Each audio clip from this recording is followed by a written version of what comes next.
Ungkapan serigala berbulu domba sering digunakan untuk menggambarkan situasi atau kelompok yang tampak baik di permukaan, tetapi menyembunyikan niat buruk di baliknya. Dalam konteks sejarah Indonesia, Partai Komunis Indonesia, PKI, kerap diasosiasikan dengan peran serupa. PKI menggunakan retorika tentang keadilan sosial dan kesejahteraan rakyat untuk menarik simpati dan dukungan dari berbagai kalangan. Namun di balik retorika tersebut, sejumlah pihak menilai mereka memiliki agenda tersembunyi yang bertujuan mengubah struktur negara secara radikal. Peristiwa seperti pemberontakan Madiun 1948 menjadi bukti bagaimana PKI tidak segan-segan menggunakan kekerasan untuk merebut kekuasaan. Dengan mengatasnamakan rakyat, mereka melakukan aksi-aksi brutal yang justru merugikan stabilitas bangsa.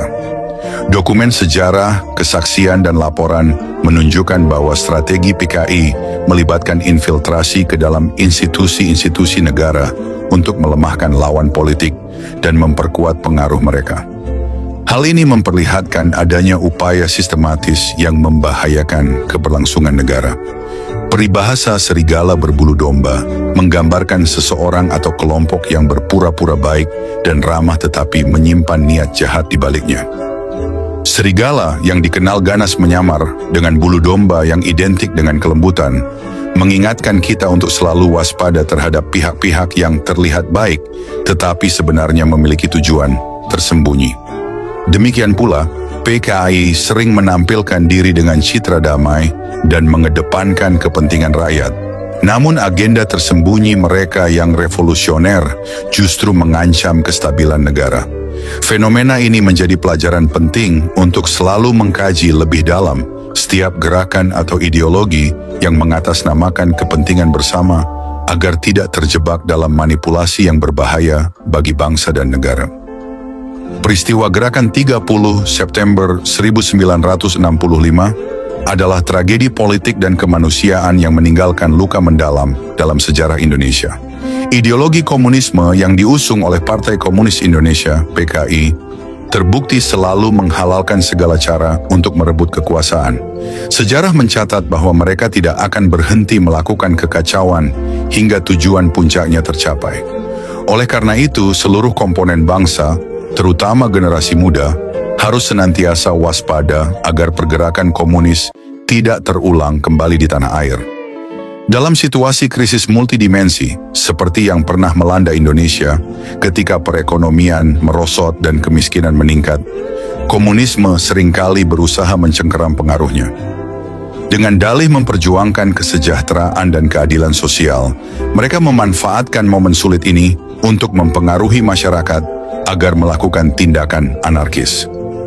Para pendukung komunisme gaya baru menggunakan berbagai saluran komunikasi sosial seperti media massa, seni, budaya, sastra, film, musik, dan buku untuk menyebarkan pengaruhnya. Mereka juga kerap memutarbalikkan fakta sejarah dengan menuduh pihak lain seperti Soeharto dan konflik internal TNI AD sebagai dalang peristiwa G30S PKI. Propaganda semacam ini adalah bentuk pengingkaran terhadap fakta sejarah dan bertujuan mendapatkan simpati masyarakat secara luas. Saat ini, atas nama demokratisasi dan hak asasi manusia, HAM, kader PKI dan simpatisannya giat memperjuangkan rehabilitasi hak-hak perdata mereka. Mereka mencoba mengubah narasi sejarah dengan memposisikan diri sebagai korban, bukan pelaku kejahatan politik. Berbagai cara dilakukan, termasuk memutarbalikkan fakta dan menciptakan versi-versi baru sejarah. Untuk mendapatkan simpati publik sekaligus mengubah persepsi masyarakat terhadap ideologi komunisme. Narasi mereka bahkan menyulap kekejaman PKI menjadi fitnah terhadap TNI dan umat Islam. Upaya ini disosialisasikan secara intensif melalui media massa, internet, buku-buku, dan selebaran yang memprovokasi. Saat ini, terdapat upaya sistematis untuk menyembunyikan fakta sejarah terkait kekejaman PKI, seperti pemberontakan Madiun 1948 dan peristiwa Lubang Buaya. Mereka membantah bahwa pembunuhan besar-besaran tersebut adalah ulah PKI, dan justru menuduh konflik internal TNI AD sebagai penyebab. Narasi palsu ini juga memfitnah Soeharto sebagai dalang peristiwa tersebut. Padahal sejarah jelas mencatat bahwa PKI telah menyusup ke berbagai lembaga pemerintahan, termasuk militer, untuk melancarkan agenda politik mereka. Komunis seringkali mendekati kelompok masyarakat yang rentan secara ekonomi, seperti buruh, petani, dan nelayan, dengan dalih memperjuangkan hak-hak mereka. Bahkan mereka juga mempengaruhi pelajar untuk terlibat dalam aksi-aksi kejahatan. Di balik kedok perjuangan kemanusiaan, sebenarnya mereka sedang melakukan indoktrinasi ideologi komunisme. Indoktrinasi ini secara perlahan mengubah cara pandang individu hingga mereka tanpa sadar menjadi alat propaganda komunis. Kader komunis dapat diibaratkan seperti serigala berbulu domba. Mereka tampil sebagai teman yang seolah-olah satu nasib dan perjuangan, namun pada saat yang sama mereka siap menerkam siapa saja, baik teman maupun lawan, demi satu tujuan utama, kekuasaan melalui ideologi komunis. Melihat bahaya yang ditimbulkan oleh ideologi komunisme, setiap warga negara Indonesia harus senantiasa mengingat sejarah dan waspada terhadap ancaman laten komunisme. Generasi muda sebagai penjaga masa depan bangsa harus terus mempelajari sejarah dengan benar dan menjadikannya sebagai pelajaran agar tragedi seperti G30S tidak pernah terulang di negeri ini. Komunisme mulai dikenal di Indonesia melalui terbentuknya Indische Sociaal-Democratische Vereniging (ISDV) atau Perserikatan Sosial Demokrat Hindia. Organisasi ini didirikan pada 9 Mei 1914 di Surabaya oleh Hendrikus Josephus Franciscus Marie Sneevliet yang dikenal sebagai Maring dengan bantuan Adolf Bars. Sebagai penganut paham komunis, Maring memahami strategi infiltrasi ke dalam organisasi pribumi untuk mengembangkan ideologi tersebut. Salah satu organisasi yang menjadi sasaran adalah Sarekat Islam, SI. Semaun sebagai perwakilan ISDV berhasil menyusup ke dalam SI. Akibatnya, SI terpecah menjadi dua kubu, SI merah yang dipimpin Semaun dan SI putih yang tetap setia kepada host Djokroaminoto. Pada 23 Mei 1920, Semaun mendeklarasikan berdirinya Perserikatan Komunis Hindia di kantor SI Semarang, yang kemudian menjadi cikal bakal Partai Komunis Indonesia (PKI). PKI bergabung dengan Komintern, Komunis Internasional, dan mengadopsi garis politik Lenin, yaitu memanfaatkan borjuasi kecil dan aspirasi nasional rakyat yang terjajah untuk mencapai tujuan revolusi. Sebagai perpanjangan tangan ISDV, PKI diterima bekerja di lingkungan Sarekat Islam, yang dikenal sebagai organisasi proletar bercorak Islam. PKI memanfaatkan ide revolusi Asia dengan konsep borjuis demokratik yang mencita-citakan aksi land reform, yaitu merebut tanah-tanah milik tuan tanah secara paksa untuk petani penggarap. PKI mengklaim pernah melawan penjajahan Belanda melalui pemberontakan besar-besaran pada 1926 sampai 1927 di Jawa, Priangan, Solo, Banyumas, Pekalongan, Kedu, Kediri, dan Banten, serta Sumatera, Padang, Silungkang, dan Padang Panjang. Namun pemberontakan ini justru menimbulkan korban di kalangan rakyat.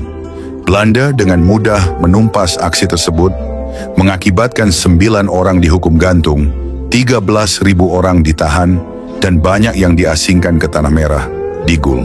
Pemberontakan di Sumatera Barat bahkan terlambat terlaksana.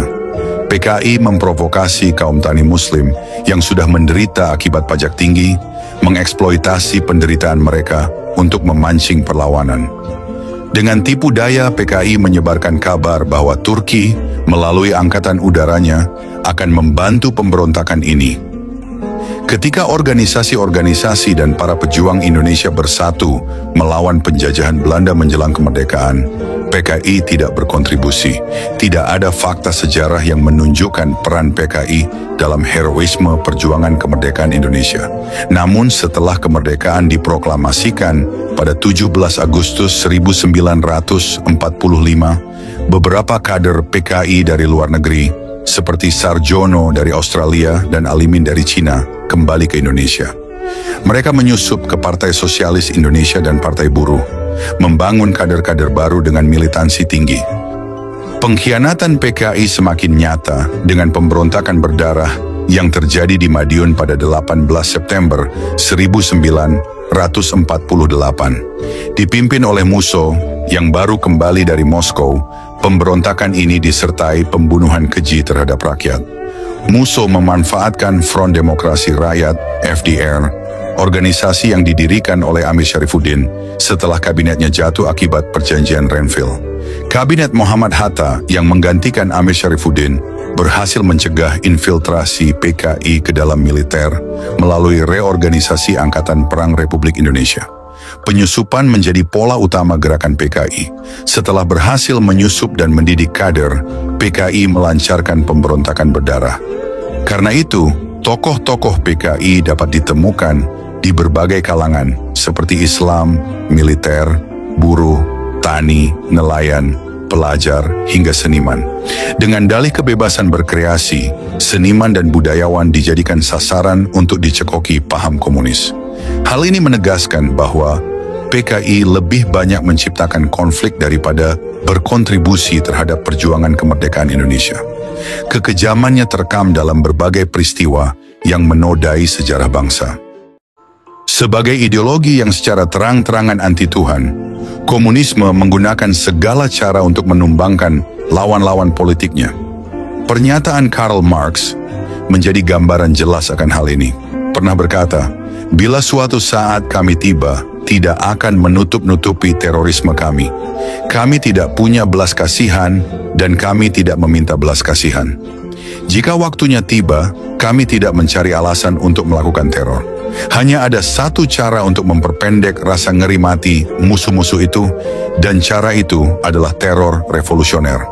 Semangat yang sama juga ditunjukkan oleh Vladimir Ilyich Lenin. "Saya suka mendengarkan musik yang merdu, tapi di tengah revolusi yang perlu adalah membelah tengkorak, menjalankan keganasan, dan berjalan di lautan darah. Tidak masalah bila 3/4 penduduk dunia habis, asalkan 1/4 sisanya adalah komunis. Untuk melaksanakan komunisme, kami tidak gentar berjalan di atas mayat 30 juta orang." Ajaran Marxisme, Leninisme, Maoisme, dan komunisme yang berperan sebagai algojo ini kemudian diadopsi secara utuh oleh kader-kader komunis di Indonesia. Partai Komunis Indonesia, PKI, memiliki sejarah kontroversial yang penuh dengan kekerasan, terutama pada periode-periode tertentu dalam sejarah bangsa Indonesia. Kekejian PKI seringkali dihubungkan dengan berbagai peristiwa tragis yang mengguncang negeri ini. Salah satunya adalah peristiwa G30 SPKI pada tahun 1965. Pada malam 30 September 1965, sekelompok pasukan yang diklaim terkait dengan PKI melakukan penculikan dan pembunuhan terhadap 6 jenderal TNI dan 1 perwira pertama. Mereka dibunuh secara keji dan jasadnya dibuang ke dalam sebuah sumur di Lubang Buaya. Tragedi ini tidak hanya menewaskan para perwira tinggi, tetapi juga menciptakan trauma mendalam bagi bangsa Indonesia. Peristiwa ini diduga bertujuan untuk menggulingkan pemerintah dan menggantikan ideologi negara dengan komunisme. Pada tahun 1948, PKI di bawah pimpinan Musso melakukan pemberontakan di Madiun dengan tujuan mendirikan negara Soviet Indonesia. Dalam pemberontakan ini, banyak tokoh agama, pejabat dan masyarakat yang tidak sejalan dengan ideologi mereka dibantai tanpa belas kasihan. Kekejaman ini menimbulkan ketakutan dan penderitaan besar di kalangan rakyat. Pemerintah Indonesia di bawah pimpinan Soekarno bersama TNI berhasil menumpas pemberontakan ini. Selain peristiwa besar tersebut, PKI juga kerap terlibat dalam kekerasan terhadap tokoh agama, ulama, dan kaum petani yang tidak mendukung mereka. Dalam beberapa laporan sejarah terdapat kisah tentang serangan brutal terhadap pesantren dan pembantaian terhadap mereka yang dianggap sebagai musuh ideologi. Konflik ini seringkali meninggalkan luka mendalam di berbagai daerah, terutama di pedesaan. Kekejaman-kekejaman yang dilakukan PKI tidak hanya menghancurkan nyawa dan harta benda, tetapi juga memecah belah persatuan bangsa. Peristiwa-peristiwa tersebut menjadi catatan kelam yang hingga kini masih menjadi pembelajaran penting bagi generasi penerus. Hal ini mengingatkan betapa pentingnya menjaga persatuan dan kesetiaan terhadap Pancasila sebagai ideologi bangsa.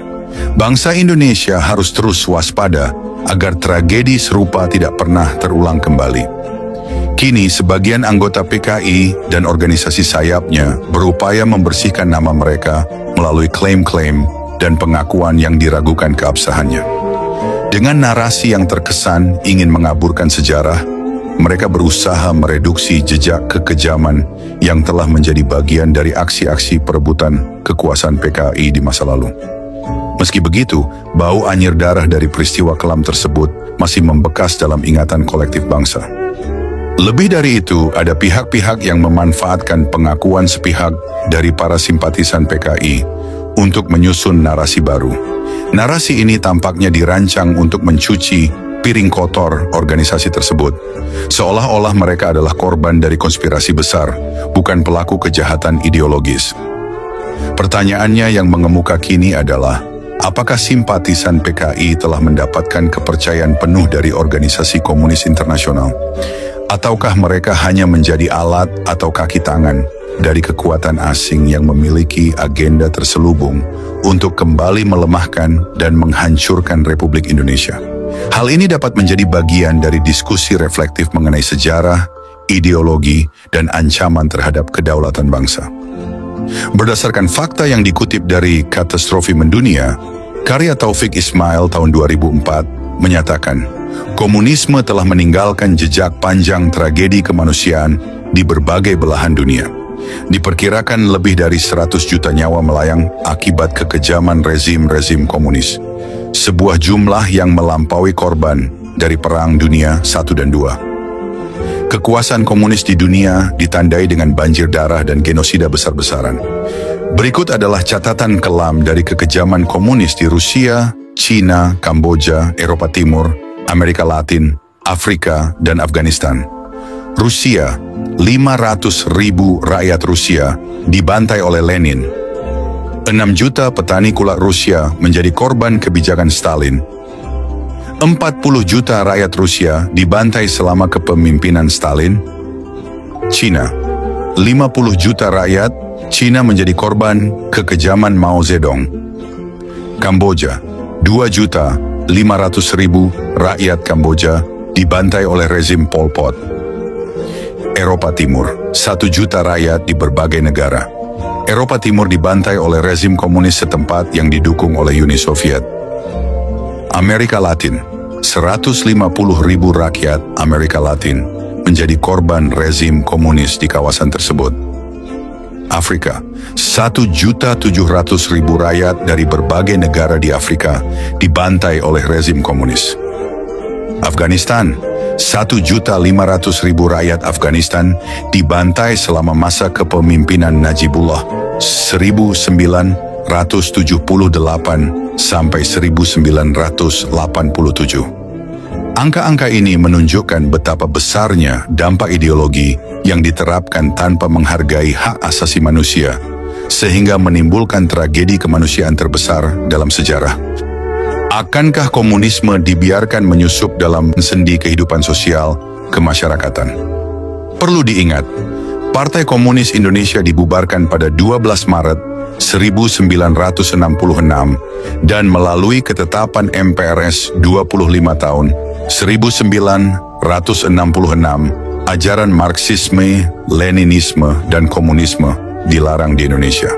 Kemudian, Undang-Undang Nomor 27 Tahun 1999 tentang Keamanan Negara mengukuhkan larangan bagi siapapun untuk menyebarkan komunisme dalam segala bentuk. Tuntutannya dengan sanksi pidana yang berat hingga 12 tahun penjara. Namun sanksi hukum tersebut dianggap ringan jika dibandingkan dengan di Amerika Serikat, di mana para pemberontak komunisme tidak hanya dipenjara, tetapi juga diasingkan dari kehidupan sosial kemasyarakatan. Saudara, paham komunis dikenal dengan ideologi yang kerap menggunakan kekerasan untuk mencapai tujuannya. Pembunuhan terhadap orang-orang tidak berdosa yang bertentangan dengan nilai-nilai kemanusiaan dan agama manapun menjadi pola perjuangan kaum komunis di berbagai belahan dunia, termasuk di Indonesia. Berikut adalah beberapa peristiwa berdarah yang dilakukan oleh komunis di Indonesia. Pada 8 Oktober sampai 9 November 1945, terjadi di Karesidenan Pekalongan yang dikenal peristiwa 3 daerah, Brebes, Tegal, dan Pemalang. Kala itu, di tengah perjuangan mempertahankan kemerdekaan, kelompok komunis bawah tanah berubah menjadi organisasi massa, seperti Angkatan Pemuda Indonesia, API, dan Angkatan Muda Republik Indonesia, AMRI. Pada 8 Oktober 1945, AMRI Slawi dipimpin Sakirman dan AMRI Talang yang dipimpin oleh Kutil melakukan teror dengan menangkap serta membunuh pejabat pemerintah. Pada 4 November 1945, pasukan AMRI menyerang Tegal, termasuk kantor kabupaten dan markas Tentara Keamanan Rakyat, TKR, namun gagal. Selanjutnya, mereka membentuk gabungan Badan Perjuangan 3 daerah untuk merebut kekuasaan di Karesidenan Pekalongan. Pada 17 Oktober sampai 9 Desember 1945, berlokasi di Karesidenan Banten, gerombolan Cek Mamat, seorang tokoh komunis, menjadi Ketua Komite Nasional Indonesia, KNI, dan berupaya mendirikan pemerintahan ala Uni Soviet. Pada 17 Oktober 1945, ia membentuk Dewan Pemerintahan Rakyat Serang, DPRS, dan mengambil alih pemerintahan Karesidenan Banten. Dengan kekuatan laskarnya, Cek Mamat melakukan teror, termasuk menculik dan membunuh Bupati Lebak, R. Hardiwinangun, di jembatan Sungai Cimancak, pada 9 Desember 1945. Pada 18 Oktober 1945, berlokasi di Tangerang, Badan Direktorium Dewan Pusat yang dipimpin Ahmad Khairun mengambil alih kekuasaan dari Bupati Agus Padmanegara di Tangerang. Mereka membentuk laskar bernama Ubel-Ubel yang melakukan berbagai aksi kekerasan. Puncaknya, pada 12 Desember 1945, Laskar Hitam di bawah pimpinan Usman membunuh tokoh nasional Otto Iskandar di Nata di daerah Mauk. Pada 12 Februari 1946, PKI mengadakan konferensi Laskar Merah di Cirebon dengan dalih persatuan, namun sebenarnya untuk merebut kekuasaan. Mereka melucuti TRI, Tentara Republik Indonesia, dan menguasai gedung-gedung vital seperti stasiun radio dan pelabuhan. Namun pada 14 Februari 1946, aksi ini berhasil digagalkan oleh TRI dan kota Cirebon kembali dikuasai. Pada tanggal 3 sampai 9 Maret 1946, terjadi revolusi sosial di Langkat, Sumatera Timur. Kala itu, PKI memanfaatkan situasi ketidakpuasan terhadap sistem kerajaan di Sumatera Timur untuk melancarkan aksi sepihak. Pada 3 Maret 1946, mereka menyerang Istana Sultan Langkat, Darul Aman di Tanjung Pura, membunuh raja-raja beserta keluarganya, dan merampas harta kerajaan. Serangan puncak dilakukan pada 9 Maret 1946 oleh kelompok yang dipimpin Usman Parinduri dan Marwan. Pada 23 Juni sampai 18 Juli 1948, berlokasi di Delanggu, Klaten, sekitar 1.500 buruh pabrik karung goni yang tergabung dalam Serikat Buruh Perkebunan Republik Indonesia, organisasi buruh PKI, melakukan pemogokan massal. Mereka menuntut kenaikan upah yang tidak realistis mengingat kondisi Republik Indonesia yang baru merdeka. Aksi ini akhirnya berakhir setelah partai-partai politik menyetujui program nasional pada 18 Juli 1948. Pada peringatan Hari Ulang Tahun Kemerdekaan Republik Indonesia ketiga, Partai Komunis Indonesia memanfaatkan suasana di Pasar Malam Sriwedari, Surakarta, untuk melancarkan aksinya. Pada 19 Agustus 1948, mereka membakar ruang pameran Jawatan Pertambangan. Peristiwa ini terbongkar sebagai kedok dari rencana besar mereka, yaitu pemberontakan di Madiun pada 18 September 1948. Aksi di Sriwedari ini merupakan langkah awal pemanasan menuju makar di Madiun. Pemberontakan di Madiun menjadi salah satu bukti nyata pengkhianatan PKI terhadap Republik Indonesia. Dengan dalih kekecewaan terhadap perjanjian Renville, Amir Syarifuddin yang tersingkir dari pemerintahan membentuk Front Demokrasi Rakyat (FDR) yang beranggotakan Partai Sosialis, Pesindo, Partai Buruh, PKI, dan SOPSI. Pada 18 September 1948, Kolonel Djoko Suyono dan Sumarsono memproklamasikan Republik Soviet Indonesia di Madiun.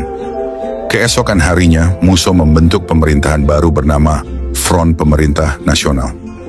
Di bawah kepemimpinan Musso, PKI mengadu domba antar kesatuan TNI, serta membantai ulama dan tokoh masyarakat yang menentang ideologi mereka.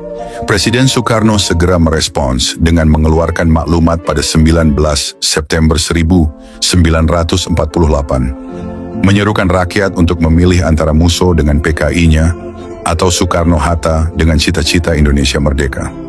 Seruan tersebut didukung oleh tokoh nasional, termasuk Sri Sultan Hamengkubuwono ke-9 dan Menteri Agama Kiai Haji Mashkur. Setelah perlawanan sengit, pemberontakan berhasil dipadamkan.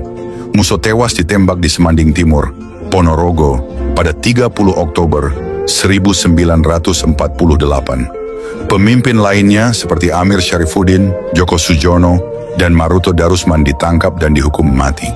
PKI juga melakukan kekejaman luar biasa, termasuk pembantaian di Desa Soko, Magetan. Seorang ulama, Kiai Haji Sulaiman Zuhdi Afandi, dikubur hidup-hidup di sumur bersama 108 korban lainnya. Sementara itu, di pabrik gula Gorang Gareng, puluhan orang dibunuh secara brutal sebelum akhirnya dimasukkan ke dalam sumur. Pada tanggal 18-20 September 1948, berlokasi di Ngawen, Blora, pasukan PKI menyerang markas kepolisian distrik Ngawen, Blora, dan menahan sedikitnya 20 polisi. 7 polisi muda dipisahkan dan dieksekusi dengan cara keji. Mereka ditelanjangi, lehernya dijepit bambu, dan dalam kondisi terluka parah dibuang hidup-hidup ke jamban sebelum akhirnya ditembak mati. Pada 30 September 1948, berlokasi di Desa Kresek, Kecamatan Wungung, Kabupaten Madiun. Kala itu, setelah TNI berhasil merebut kembali Madiun, PKI melarikan diri ke Desa Kresek.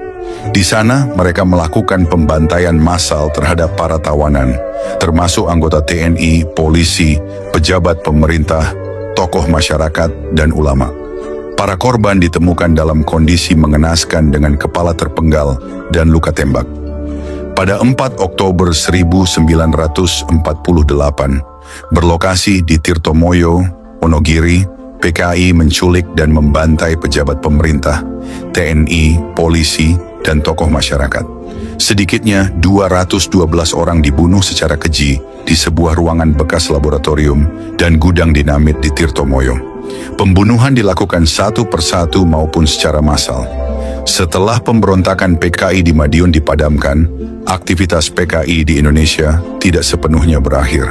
Dengan situasi Republik Indonesia yang masih menghadapi ancaman dari kolonial Belanda, PKI terus menyusup dan menyebarkan pengaruhnya di berbagai daerah. Pada 6 Agustus 1951 malam, kelompok Gerombolan Eteh, PKI, melakukan serangan di Tanjung Priok. Dengan kekuatan puluhan orang bersenjata tajam dan api, mereka menyerang asrama brigade mobil dengan tujuan merebut senjata. Serangan dimulai dengan berpura-pura menjenguk tahanan, lalu secara tiba-tiba menyerang pos jaga. Dalam aksi tersebut, kelompok ini berhasil merampas 1 senapan Bren, 7 karaben, dan 2 pistol. Pada 16 Maret 1953, Barisan Tani Indonesia, BTI, organisasi pendukung PKI, memprovokasi petani di perkebunan tembakau di Desa Perdamaian, Tanjung Morawa, Deli Serdang. Ketika pemerintah hendak membuka sawah percontohan, BTI menentangnya dengan mengerahkan massa. Aksi ini berujung bentrokan dengan polisi yang mengawal alat berat untuk membersihkan lahan. Setelah kekalahan di Madiun, PKI mulai bangkit kembali di bawah tokoh muda DN Aidit. Pada Kongres Nasional kelima PKI, pada 14 Maret 1954, PKI merumuskan strategi yang dikenal sebagai Metode Kombinasi Tiga Bentuk Perjuangan, MKTBP, yakni gerilya di desa, infiltrasi ke kalangan ABRI, dan aktivitas tertutup. Melalui metode ini, PKI berhasil membangun kekuatan baru, bahkan menyusup ke institusi militer. Namun pemerintah mengambil tindakan tegas. DN Aidit diadili dan divonis bersalah pada 25 Februari 1955 atas berbagai aktivitas PKI yang meresahkan. Selain itu, PKI juga menguasai dunia seni dan sastra melalui Lembaga Kebudayaan Rakyat, Pronafil Lekra. Dengan agenda politis, Lekra mendiskreditkan karya-karya non-komunis dan mempromosikan ideologi komunis melalui seni. Pada Maret 1963, Lekra menyelenggarakan Konferensi Nasional Sastra Indonesia di Medan, sekaligus mendorong masuknya tokoh PKI ke kabinet. Lekra juga menyerang sastrawan non-komunis seperti J.B. Jasin dan Taufik Ismail. Buku-buku mereka dibakar dan karya Chairil Anwar dihujat sebagai kontrarevolusi. Sastrawan pendukung Manifesto Kebudayaan dilarang berkarya oleh Presiden Soekarno pada Mei 1964. Pada 13 Januari 1965, Pemuda Rakyat dan BTI menyerang pelatihan pelajar Islam Indonesia di Kediri. Masa PKI tidak hanya menyiksa peserta, tetapi juga melakukan penghinaan terhadap kitab suci Al-Quran. Bahkan, mereka menggelar pertunjukan ludruk berjudul Matinya Gusti Allah, menunjukkan penolakan mereka terhadap nilai-nilai religius. Pada 14 Mei 1965, masa PKI menguasai lahan milik Perusahaan Perkebunan Negara, PPN di Bandar Betsi, Pematang Siantar. Ketika Pelda Sujono memperingatkan aksi ilegal tersebut, ia justru diserang hingga tewas. Insiden ini mencerminkan brutalitas PKI dalam menggalang aksi sepihak. Pada 30 September 1965, PKI melancarkan aksi besar untuk merebut kekuasaan. 7 perwira tinggi TNI menjadi korban pembantaian. Jasad mereka ditemukan di sumur Lubang Buaya. Aksi ini dilakukan dengan arahan DN Aidit yang mendapat dorongan dari Mao Zedong. Namun, rencana PKI gagal total karena tidak mendapat dukungan rakyat. Pasca peristiwa ini, PKI dibubarkan pada 12 Maret 1966 dengan melarang ajaran komunisme di Indonesia. Pasca reformasi 1998, ex-anggota PKI mencoba memutarbalikkan fakta sejarah melalui buku, film, dan media massa. Mereka menggambarkan diri sebagai korban dan menuntut hak-hak politik. Namun, berbagai upaya ini terus mendapat penolakan luas dari masyarakat Indonesia. Sejarah panjang PKI menunjukkan ancaman nyata yang ditimbulkan oleh ideologi komunisme di Indonesia. Meskipun telah dibubarkan, kewaspadaan terhadap upaya menghidupkan kembali ajaran terlarang ini harus terus dijaga demi keutuhan bangsa.